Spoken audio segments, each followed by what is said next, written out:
Welcome to the course ICT 6900 Advanced Machine Learning, and this course is offered for April 2020 semester.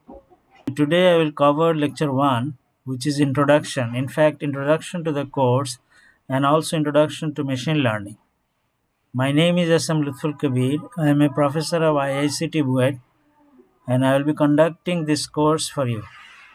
Let us start with syllabus of the course.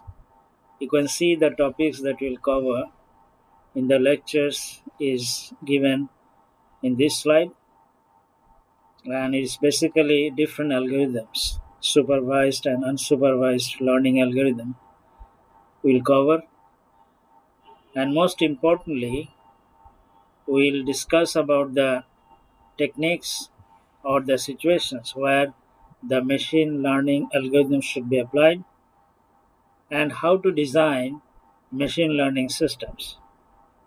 Also we'll show some examples of their application. You can see the lecture plan in this slide. The topics against different lectures is illustrated in this slide, and the scheduled date of the lecture is given.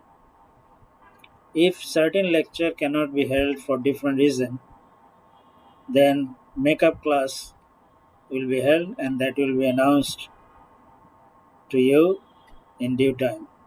Let me explain the evaluation process or evaluation procedure for this course. We'll have two midterm and one final. Midterm exams will be held during class. That means on certain lecture, the exam will be held first, and then the rest of the time will be covered by lecturing. But the final exam will be held in isolated way. That means after the class is finished, and it will be declared by the university. The schedule will be declared by the university, and the marks distribution will be 30, 30, and 40. And the method of evaluation will be different kind of methods like quiz, assignment, programming assignments, and written exams with short questions and also broad questions. Before you go to introduce machine learning to you, now we shall discuss on the differences between AI, machine learning, and deep learning, because these are the terms which have confused a lot of people. And if you are among them, let me resolve it for you. Well, artificial intelligence is a broader umbrella under which machine learning and deep learning come. You can also see in the diagram that even deep learning is a subset of machine learning. Let us try to define each of them and see how they have evolved. So let's move on and understand how exactly they differ from each other. So আমরা প্রথমে artificial intelligence নিয়ে কথা বলি. The term artificial intelligence was first coined in the year 1956. This is nothing but a technique that enables the machine to act like humans by replicating their behavior and nature. অর্থাৎ এটা এমন একটা technique যেটা কিনা মানুষের মতো মেশিনকে behave করাবে, machine behave করবে মানুষের মতো, যাতে মানুষ যেভাবে কথা বলে, যেভাবে চলে, যেভাবে বোঝে, ঠিক সেভাবে মেশিনও কাজ করবে. With AI, it is possible for machine to learn from the experience. The machines adjust the responses based on new input by performing human-like tasks. Artificial intelligence can be trained to accomplish a specific task by processing large amount of data and recognizing pattern in them. The concept of artificial intelligence is pretty old. অনেক পুরনো concept, কিন্তু এটা নতুন করে জনপ্রিয়তা পেয়েছে. কিন্তু কেন? The reason is, earlier we had very small amount of data. The data we had was not enough to predict the accurate result, but now there is a tremendous increase in the amount of data. আমরা যদি আরেকটু proceed করি তাহলে দেখতে পাবো The problem with AI was how to train more robust version of AI. অর্থাৎ যে কোনো একটা এআই সিস্টেম যদি সেটা রোবাস্ট হয় তাহলে তাকে ট্রেন করার যে টেকনিক সেই টেকনিকটা আগে সেভাবে ছিল না। This issue had the largest influence and led to existence of machine learning. এই নতুন টেকনিক অর্থাৎ একটা রোবাস্ট সিস্টেমকে ট্রেন করার যেসব টেকনিকগুলো সেগুলো আলাদা একটা ডিসিপ্লিন তৈরি করলো যেটার নাম হচ্ছে machine learning. It gains its hype in 1980s and it had inherited from AI and moved towards the methods and model. মূলত স্ট্যাটিস্টিক্স অ্যান্ড প্রবাবিলিটি থিওরি থেকে মেশিন লার্নিং এর কনসেপ্টগুলো এসছে, কিন্তু মেশিন লার্নিংটা অবশ্যই এআই এর একটা subset. It is a subset of AI. The computer is to act and make data-driven decisions. These algorithms are designed in a way that they can learn and improve over time when exposed to new data. অর্থাৎ machine learning artificial ইন্টেলিজেন্সের একটা subset, যার মূল focus হচ্ছে method এবং মডেলকে present করা, অর্থাৎ এগুলোর বিভিন্ন টেকনিক ডেভেলপ করা, যে টেকনিকের মাধ্যমে লার্নিং প্রসেসটা রোবাস্ট হবে। আগে যেগুলো ছিল না, এখন নতুন নতুন টেকনিক এই মেশিন লার্নিংয়ে ইন্ট্রোডিউসড হওয়ার ফলে এআইটা এনহ্যান্স হয়েছে, অর্থাৎ এর একটা অংশ মেশিন লার্নিং সেটা পারফর্ম করছে। আমাদের এই কোর্সের মেইন কনসার্ন হচ্ছে মেশিন লার্নিং, অর্থাৎ বিভিন্ন লার্নিং অ্যালগোরিদমগুলো আমরা পড়ব আমাদের ক্লাসে, এবং আর্টিফিশিয়াল ইন্টেলিজেন্স এর উপরেও আরও কিছু, অর্থাৎ machine learning plus something else, এটাকে বলা হবে artificial intelligence. Let's learn about deep learning. Now, what is deep learning? The concept of deep learning is not new, but recently its hype has increased and deep learning is getting more and more attention. The field is a particular kind of machine learning that is inspired by the functionality of our brain cells called neurons, which led to the concept of artificial neural network. It simply takes the data connection between all the artificial neurons and adjusts them according to the data pattern. Neurons are added as the size of the data is large. It automatically features learning at multiple levels of abstraction, thereby allowing a system to learn complex function mapping without depending on any specific algorithm. কার্ভটিতে দেখা যাচ্ছে যে আগের যে অ্যালগোরিদমগুলো সেগুলো এক পর্যায়ে যে আর performance improve করে না, কিন্তু ডিপ লার্নিং ইউজ করলে যদি ডাটা বেশি ইউজ করা যায় তাহলে পারফরমেন্স আগেরগুলোর চেয়েও ইমপ্রুভ করে। Now let us talk about what this course covers. অর্থাৎ আমাদের এই মেশিন লার্নিং কোর্স কোন কোন সাইট কভার করবে সেই সম্বন্ধে এখন বলবো। We learn about state-of-the-art algorithms, but the algorithms and math alone are no good. We need to know how to get this to work in problems. অর্থাৎ machine learning algorithm শিখলাম, এর পেছনে math শিখলাম, কিন্তু এগুলো কিভাবে প্র্যাকটিক্যাল প্রবলেম সলভ করার জন্য কাজে লাগাবো সেটা শিখলাম না, তাহলে কোনো কাজ আসবে না। আমরা যেটা কিছুটা কভার করব এই কোর্সে।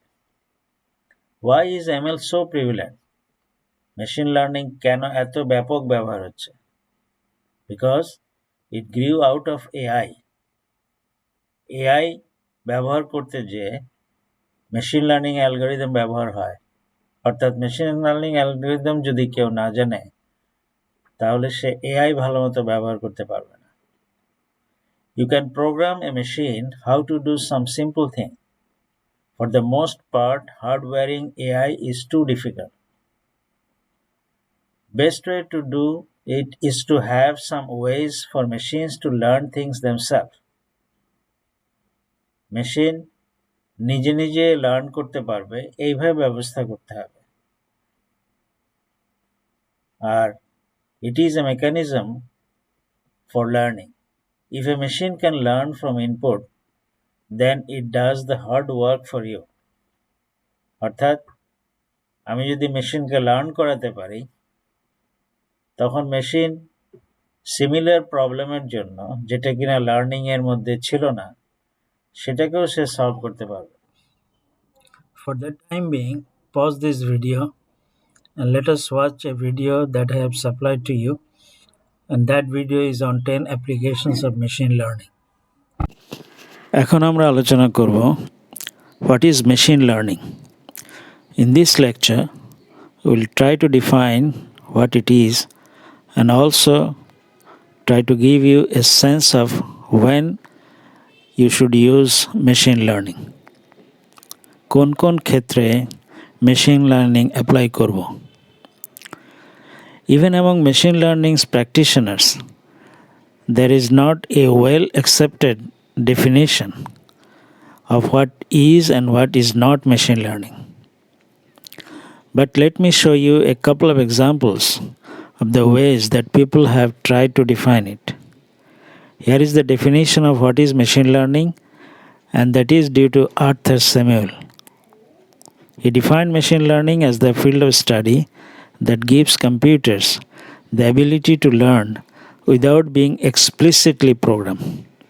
মেশিন লার্ন করে থাকে, কিন্তু ওই লার্নিংয়ের জন্য শুধুমাত্র ব্যবহৃত হবে এমন আলাদা একটি প্রোগ্রামের মাধ্যমে লার্নিং হয় না, বরং একটি জেনারেলাইজড প্রোগ্রামকে বিশেষভাবে ব্যবহার করার মাধ্যমে মেশিনকে লার্ন করানো হয়। Samuel put forward this definition back in 1959. He wrote a checkers playing program. And the amazing thing about the checkers playing program was that Samuel himself was not a good checkers player. But what he did was he had program played tens of thousands of games against itself. Program নিজের সাথে নিজে হাজার হাজার বার খেলেছিল। By watching what sorts of board positions tended to lead to wins and what sort of board positions tended to losses, the checkers playing program learned over time what are good board positions and what are bad board positions, and eventually learned to play checkers better than Samuel himself. This was a remarkable result. Samuel ভালো checkers player ছিলেন না, but because the computer has the patience to play tens of thousands of games against itself, no human has the patience to play that many games. By doing this, the computer was able to get so much checkers playing experience that it eventually became a better checkers player than Samuel himself. This is somewhat informal definition and an older one. Samuel's সংজ্ঞাটি পুরনো। Here is the slightly more recent definition by Tom Michel. Tom defines machine learning by saying that it is well-posed learning problem and is defined as stated in this slide. A computer program is said to learn from experience E with respect to some class of tasks T and performance measure P if its performance at task T as measured by P improves with experience E. লক্ষ্য করলে দেখা যাবে we call learning only when performance improves. অন্যভাবে বলতে হবে if the performance P does not improve, it will not be termed as learning. I actually think he came up with this definition just to make it in line with the checkers playing example. In the checkers playing program, the experience E would be the experience of having win or loss when the program plays tens of thousands of games itself. The task T would be the task of playing checkers. শুধু খেলাটাই হলো task T. And the performance measure P would be the probability that wins the next game of checkers against some new opponent. Let me now ask you one question. প্রশ্নটি স্লাইডে দেয়া আছে। or on the top of the slide, here is the definition of machine learning by Top Mission. Let us say your email program watches which emails you do or do not have spam. So in an email client like you might click spam button to report some email as spam but not other emails. Based on which emails you mark, your email program learns better how to filter a spam email, and this is the task T. Let me know which of these four you think is the right answer to this question.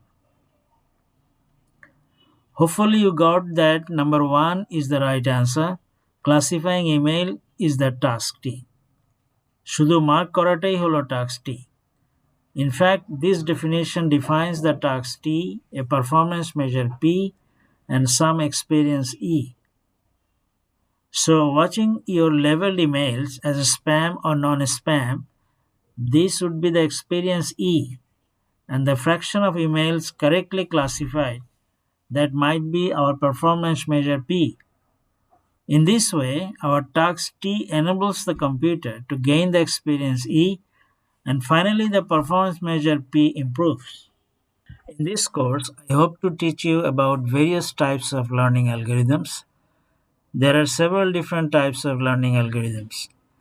The main two types are what we call supervised learning and unsupervised learning. I will define what these terms mean more in the next couple of classes. It turns out that in supervised learning, the idea is we are going to teach the machine how to do something, whereas in unsupervised learning, we are going to let it learn by itself. আমার কথা থেকে যদি এখন কিছু নাও বোঝা যায়, কোনো সমস্যা নাই, আমি বিস্তারিত ব্যাখ্যা করছি। I am going to say exactly what these two types of learning are. You will also hear all buzz terms such as reinforcement learning and recommender systems. These are other types of machine learning algorithms that we will talk about later, but the two most used types of learning algorithms are probably supervised learning and unsupervised learning. And I will define them, and will spend most as far as talking about these two types of learning algorithms. Again, we will spend a lot of time on this course in practical advice for applying learning algorithms. It is like giving you a set of tools, and equally important or more important than giving you the tools is to teach you how to apply these tools. I like to make an analogy to learning to become a carpenter. Imagine that someone is teaching you how to be a carpenter, and if he says, here is the hammer, here is the drive, here is the screwdriver, and here is a saw, good luck. Well, that's not good, right? You have all these tools, but the more important thing is to learn how to use these tools properly. Vishal Parthakya. We can distinguish between people that know how to use these machine learning algorithms versus people that do not know how to use these tools. Remaining part of this lecture, I am going to define what is supervised learning, and after this, what is unsupervised learning. Now I am going to define probably the most common type of machine learning problem, which is supervised learning. To explain in a better way, I will start with an example, and we will do the formal definition later. সংজ্ঞা শেখার আগে একটা উদাহরণ দিয়ে বোঝানোর চেষ্টা করি। Let us say you want to predict housing prices, and let us also say a student collected data sets from a city, and you plot the data set, and it looks like this. Here on the horizontal axis, the size of different houses in square feet, and on the vertical axis, the price of different houses in lakhs of taka.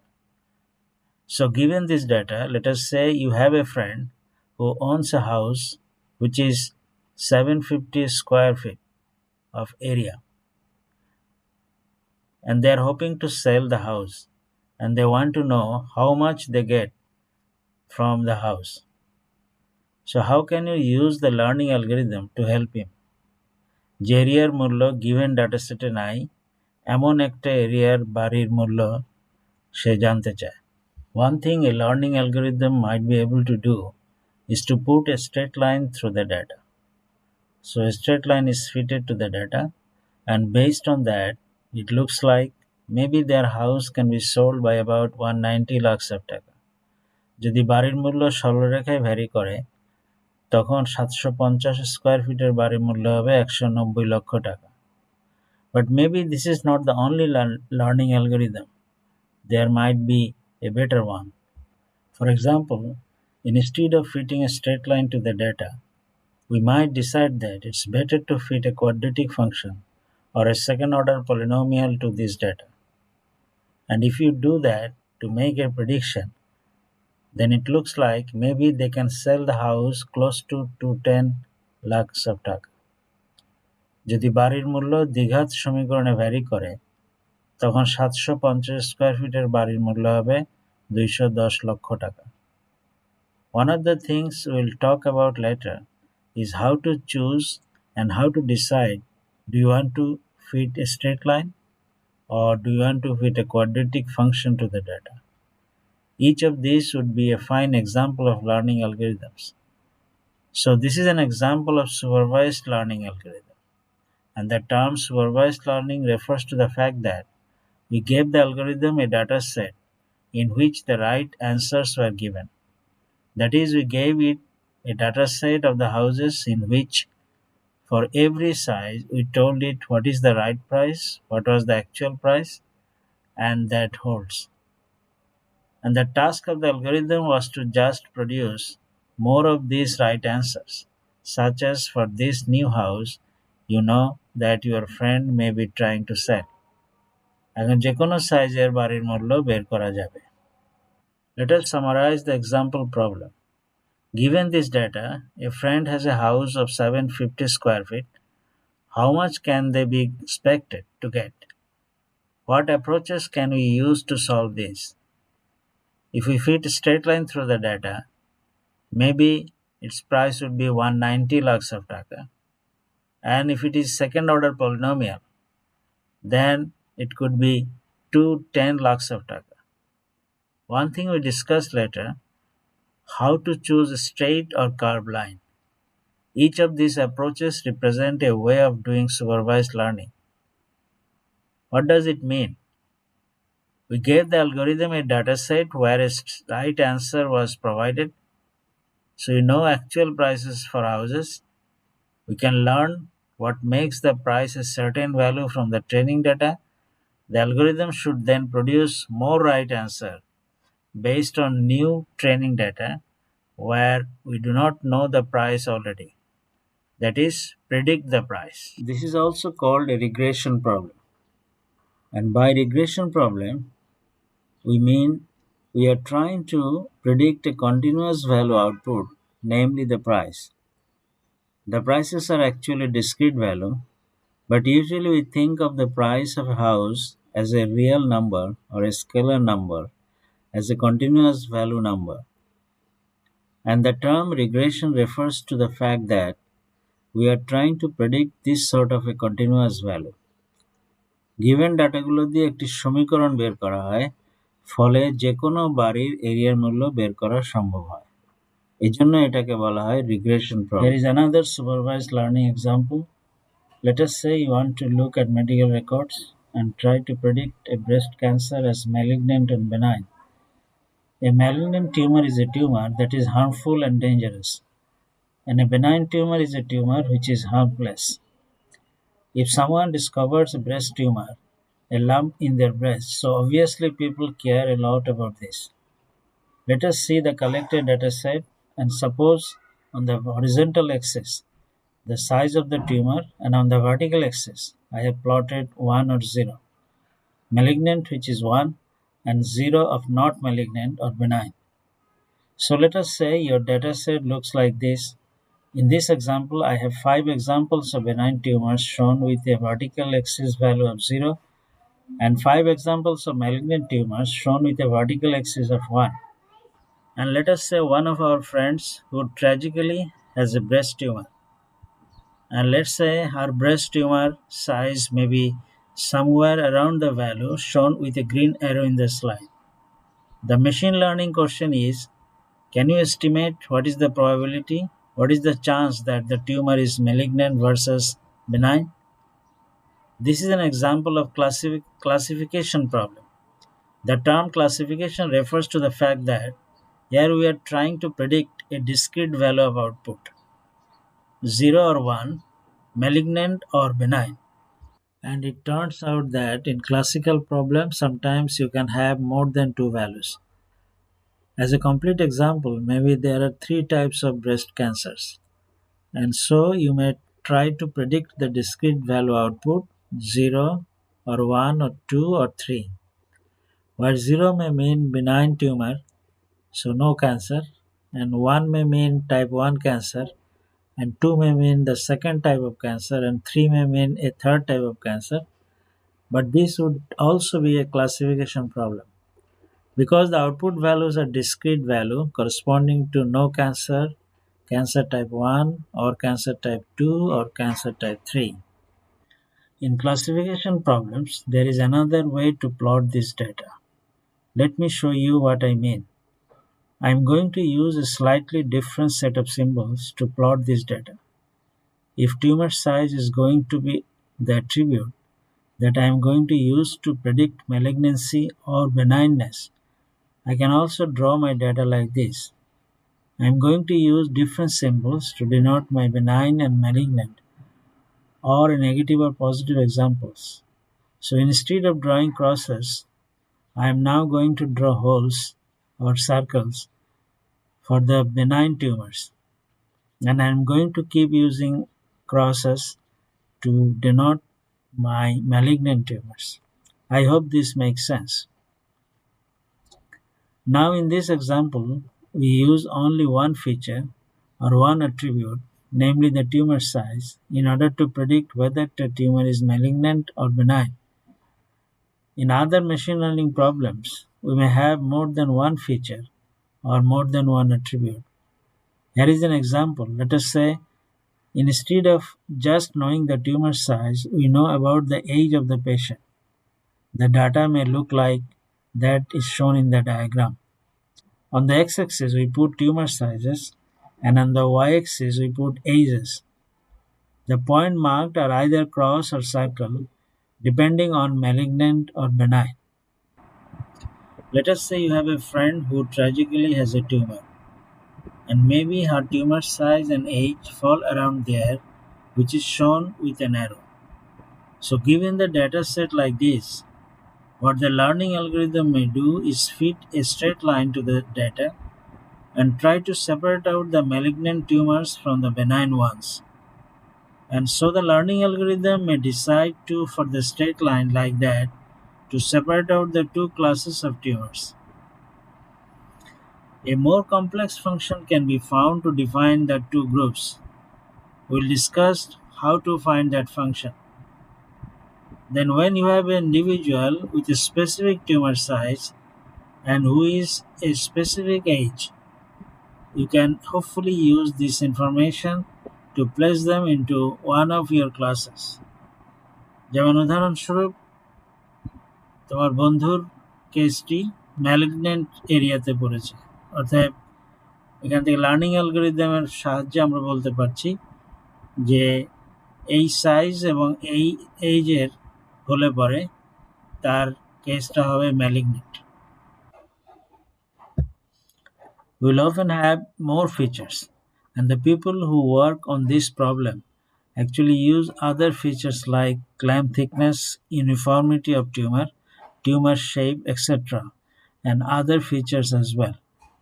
They can deal not just with 2 or 3 or 5 features, but an infinite number of features. And how do you deal with an infinite number of features? And how do you store an infinite number of things on a computer? And your computer can run out on the memory. Well, it turns out that when we talk about an algorithm called support vector machine, there will be a neat mathematical trick that will allow a computer to deal with an infinite number of features. We'll discuss that later on. On these topics, later we'll talk about supervised learning. And the idea is that in supervised learning, in every example in our dataset, we are told what is the correct answer. We would have the algorithms to predict, such as the price of the house or whether a tumor is malignant or benign. We also talked about the regression problem.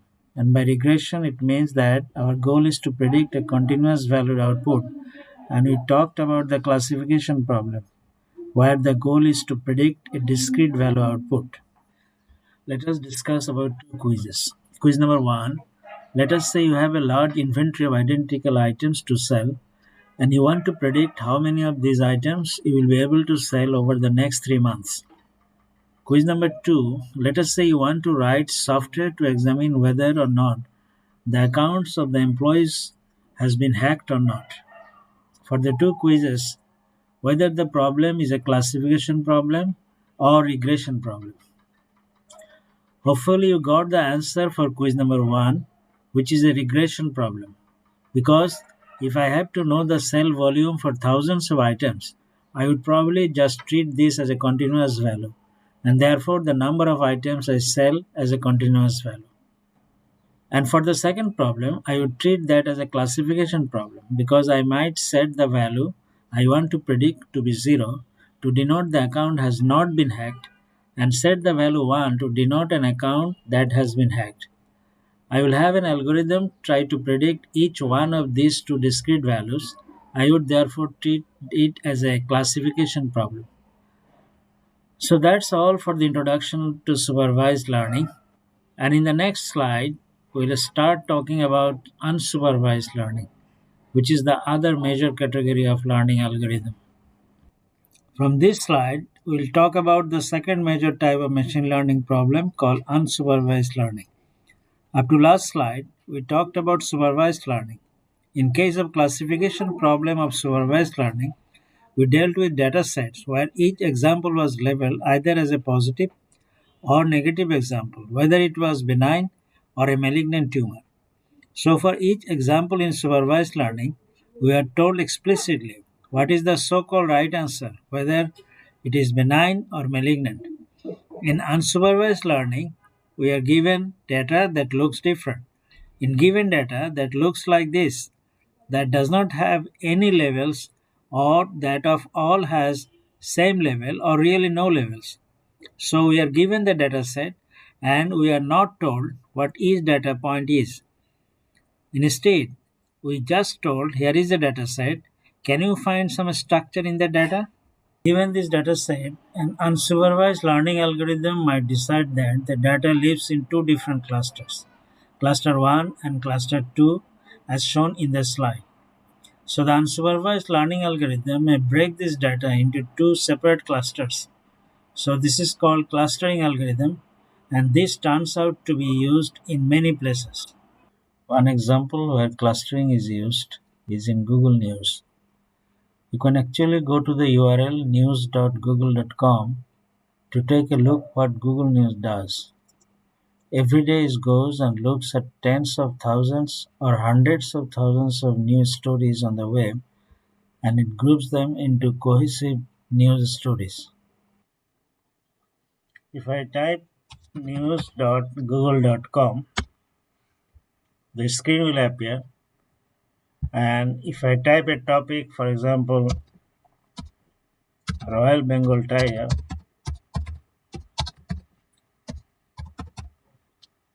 all the news related to the topic will appear in the screen and they are grouped together. You can see the all topics are related to Royal Bengal Tiger, and if I click on one of the link, you will get that story. If I type another link, you will get the story related to that title. So Google News looks at tens of thousands of news stories and automatically clustered them together. So the news stories that are all about the same topic get to display together. It turns out that it is done by a clustering algorithm. Unsupervised learning algorithms are used in many other problems as well. Here is one on understanding genomics.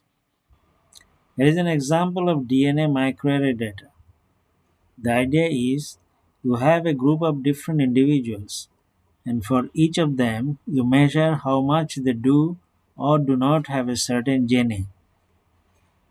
So these colors, red, green, gray, and so on, they show the degree to which different individuals do or do not have a specific gene. And what you can do is then run a clustering algorithm to group individuals into different categories, representing different types of people. So this is unsupervised learning. Because we are not telling the algorithm in advance that we know these are type 1 people, those are type 2 people, or those are type 3 people, and so on. And instead, what we are saying is here is bunch of data. I do not know